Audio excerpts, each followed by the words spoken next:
სახელითა მამისათა, დათისათა, დასულისაწმინდისათა. მოგესალმებით ყველას მეგობრებო, ბიბლია ყოველდღე ჩვენ დღეს ვისაუბრებთ იღუმენ ნიკონ ვორობიოვზე, ესე ვთქვათ, მოკლე ბიოგრაფია, რადგან უნდა ვიცოდეთ მის შესახებ, თუ ვინ იყო იგი და რადგან მე ვაპირებ კვირაში რამოდენიმე, თქვათ, ორჯერ, სამჯერ, როგორც მოვახერხებ, გამოვახერხო მისი წავიკითხო ლექსები.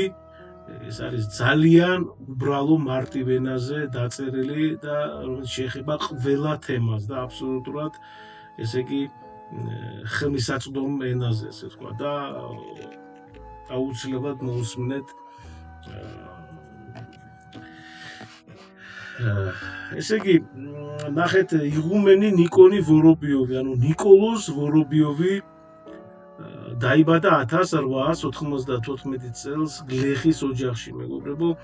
ბავშვობიდანვე ნიჭიერი იყო ბევრ სფეროში და სურდა რომ ესე იგი ფსიქიატრი გამხდარიყო, მაგრამ სწავლამ და ცხოვრებამ დაარწმუნა, რომ მეცნიერება ვერ პასუხობს ადამიანის სულის მთავარ კითხვებს. ამიტომ მან ღმერთი აერჩია და ასკეტური ცხოვრება დაიწყო.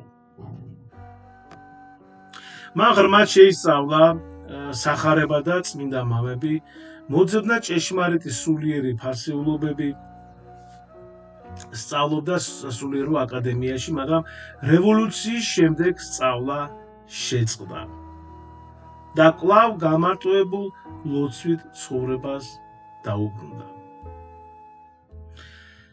1931 წელს ბერად აღიკვეცა და მალე მღვდლად აკურთხეს.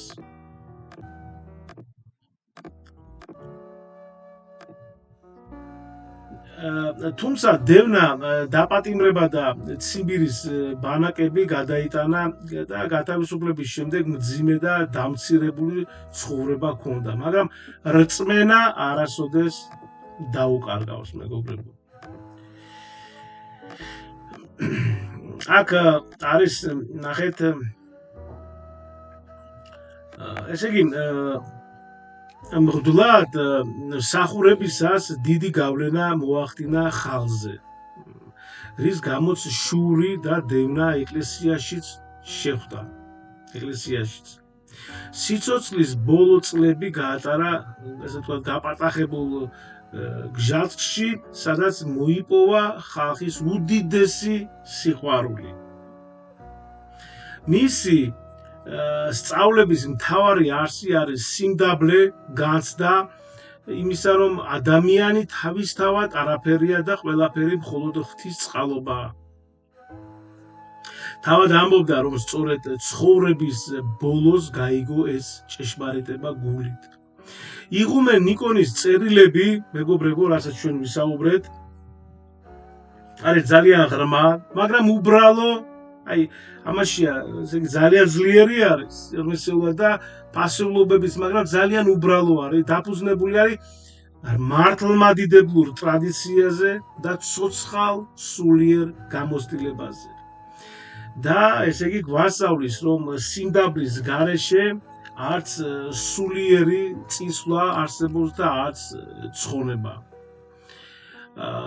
მეგობრებო, თუ არ ვცდები 60, რაც არის 63 არის, რა თქმა უნდა, ცოტა მეტი არის წერილები და ესე იგი შეეხება ყველა, ესე ვთქვათ, თემას, ეს არის მიტევება, ეს არის აღსარება, ეს არის ცოდვებზე საუბარი, სხვადასხვა ცოდვებზე და ეს არის ეკლესიაზე, ეს არის იქნება წერილები სასოწარკვეთილებაზე, ანუ მოკლე წერილები არის და ძალიან ძლიერი და ყველას გირჩევთ, რომ ესე იგი მოусმინოთ, იქნება დაახლოებით რაღაც ალბათ 8-9 წუთიანი და ესე იგი